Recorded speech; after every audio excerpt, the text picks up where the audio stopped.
अस्सलाम वालेकुम। Wide facts में खुश आमदीद। इस किस्त के आगाज में दिल्ली दमीर और तुर्गुत आइकिस की कब्र पर जाते हैं और तुर्गुत कहता है कि अब मैं आपकी तरफ बगैर शर्म के देख सकता हूँ। दिल्ली दमीर कहता है कि अल्लाह का शुक्र है हमने आइकिस से किया हुआ वादा पूरा किया और उसका बदला ले लिया। इसके बाद दिल्ली दमीर कहता है तुर्गुत मेरी बात गौर से सुनो, मैं चाहता हूँ कि तुम शादी कर लो और अपना घर बसाओ। आइकिस और मैं तुम्हें खुश देखना चाहते हैं। जिस पर तुर्गुत कहता है कि मैं और अर्तुल भाई चाहते हैं कि हमारे सिपाही हमें याद रखें और हमारी कब्रों पर फातिहा कहें, इसलिए जब तक ये ज़मीन हम हासिल नहीं कर लेते और इस ज़मीन से आखिरी मंगोल को ख़त्म नहीं कर देते और जब तक मेरा जिस्म बेजान नहीं हो जाता तब तक मैं सुकून से नहीं बैठ सकता। और आखिर में वो कहता है मेरा घर कब्र है बाबा, जिसमें दिल्ली दमीर सर हिलाकर उसकी तायीद करता है। दूसरी तरफ कबीले में हाइमा खानम और कंदोगदू जेल में जाते हैं और हमजा से मुलाकात करते हैं।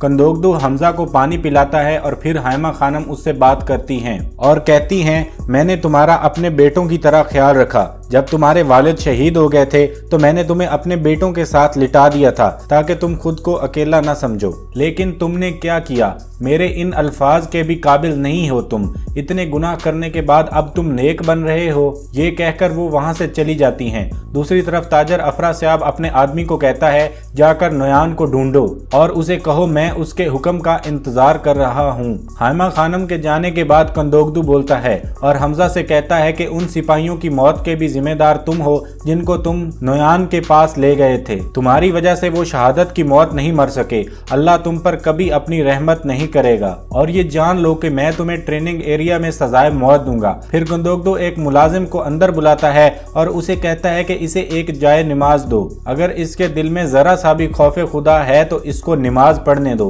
इसके बाद कंदोगदू वहां से चला जाता है। हमजा जोर जोर से जमीन पर हाथ मारने लगता है और कहता है या खुदाया ये मैंने क्या कर दिया। दूसरी तरफ नयान के डेरे पर हर तरफ लाशें ही लाशें होती हैं। ओलो बेलजी का ढोल भी वहां पर फटा पड़ा होता है। इतने में वहां पर ओलो बेलजी और तानगुत पहुंचते हैं। तानगुत कहता है उस एक हाथ वाले चरवाहे ने नोयान का ये हाल कर दिया है। उसके बाद नोयान भी वहां पहुंच जाता है। नोयान हर तरफ बिछी लाशों की तरफ गौर से देखता है और परेशान हो जाता है। फिर नोयान घोड़े से उतर कर आता है और कहता है अर्तुल ने अपना बदला ले लिया, उसने हमें हमारे ही जाल में फंसा दिया। उसे पता कैसे चला कि मैंने उसके लिए जाल बिछाया है। तानगुत कैसे? इसके बाद ओलो बेलजी नोयान को बताता है कि हमारे कुछ सिपाही भाग गए हैं और कबीले वाले हमजा को गिरफ्तार करके अपने साथ कबीले ले गए हैं। नोयान कहता है जो सिपाही भाग गए हैं उनको मार दो और उगेडे खान से नए सिपाही मंगवाओ। अब से हम अपना डेरा किसी गार में बनाएंगे। असल जंग अब शुरू हुई है। इतने में अफरास्याब का आदमी वहां पहुंचता है और नोयान से कहता है कि कबीले में नोयान आपके हुक्म का इंतजार कर रहा है। तो नोयान कहता है जाकर अफरास्याब से कहो कि वो ये पता लगाए कि अर्तुल इस वक्त कहाँ गया है। हमारे लिए ये जानना बहुत जरूरी है। अगर उसे कुछ भी पता चले तो वो फौरन मुझे मिले। दूसरी तरफ कबीले में कोरकुत सरदार कहता है कि हमने जंग तो जीत ली लेकिन जिसकी हमें तलाश थी वो हमें कहीं नहीं मिला। जिस पर तोतकिन कहता है कि नोयान बदला लेगा, हमें उसका पीछा करना चाहिए और उसे कोई मौका नहीं देना चाहिए। जिस पर कंदोगदू कहता है कि तुम बिल्कुल सही कह रहे हो, नोयान का हर सांस हमारे लिए मौत बन सकता है। उसके बाद गोपचे हलीमा सुल्तान के पास आती है और पूछती है क्या अर्तुल आ गया है। जिस पर हलीमा सुल्तान कहती है कि नहीं वो आ जाएगा। फिर गोपचे कहती है क्या तुम्हें जरा एहसास नहीं, हर रोज अर्तुल के साथ कुछ ना कुछ होता है और हर रोज वो हमारे लिए नई मुश्किलात पैदा करता है। मुझे तो ये सोच सोच कर नींद ही नहीं आती कि किसी दिन उसके साथ कुछ बुरा ना हो जाए, लेकिन तुम तो सुकून से बैठी हो। जिस पर हलीमा कहती है कि मैं इसलिए सुकून से बैठी हूँ क्योंकि मुझे पता है कि उसके पास हर मसले का हल है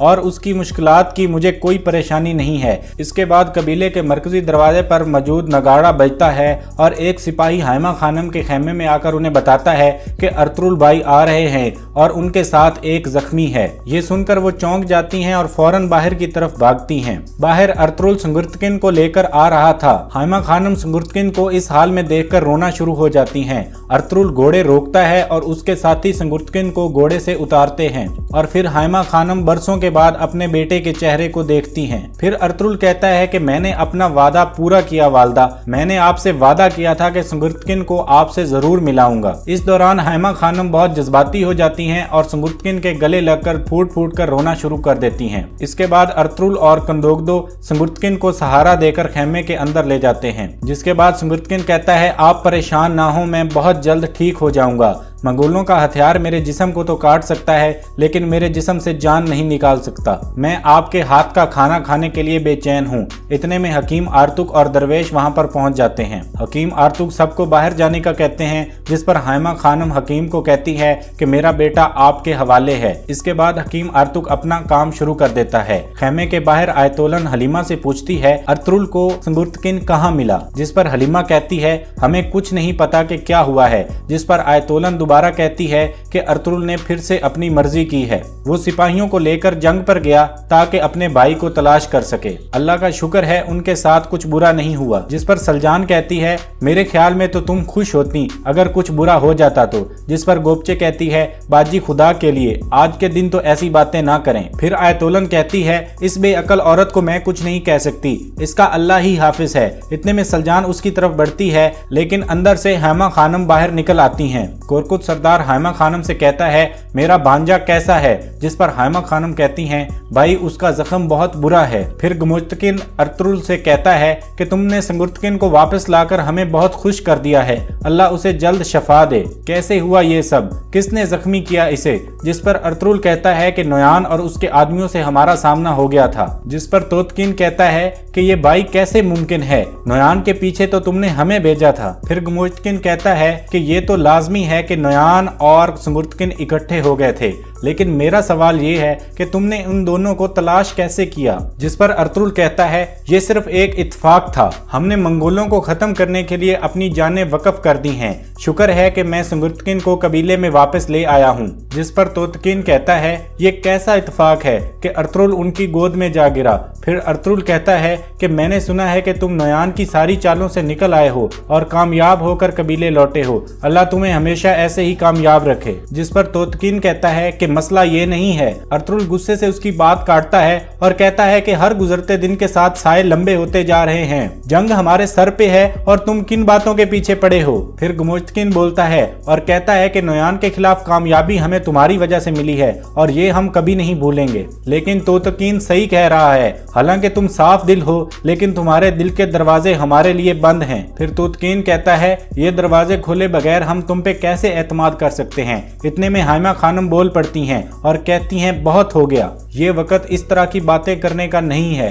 मेरा बेटा अंदर जख्मी पड़ा है, मेरा बेटा बहुत दिनों के बाद घर वापस आया है, ये खुशी मुझसे मत छीनो। जाओ अपने मसले अपने खेमे में जाकर हल करो। नोयान ने जो खून बहाया था उसका बदला हमने ले लिया है, हमें कामयाबी नसीब हुई है और आप क्या चाहते हो? दूसरी तरफ नोयान एक लंबे से गार में अपना नया डेरा बना लेता है और अपने जख्मी हाथ को टांके लगा रहा होता है। फिर नोयान कहता है आगोज खान की मोहर ओगेडे खान के पास जाएगी जिससे वो अपनी ताकत में मजीद इजाफा करेगा। जिस पर तानगुत कहता है हम सब जानते हैं कि तुर्क आगोज खान को कितनी इज्जत की निगाह से देखते हैं, अगर वो मोहर संगुर्तकिन के पास रही तो हमारी फौज दो हिस्सों में तकसीम हो सकती है और ओगेडे हमसे इसका हिसाब लेगा। फिर ओलो बेलजी और नोयान कहते हैं हम ऐसा नहीं होने देंगे। फिर नोयान कहता है वो मोहर वो खुद हमारे हवाले करेंगे। जिस पर ओलो बेलजी कहता है कैसे? और यहाँ ये किस्त अपने इख्तिताम को पहुँचती है। इस ड्रामे की आने वाली किस्तों की वीडियोस देखने के लिए हमारे चैनल को सब्सक्राइब कर लें और बेल आइकन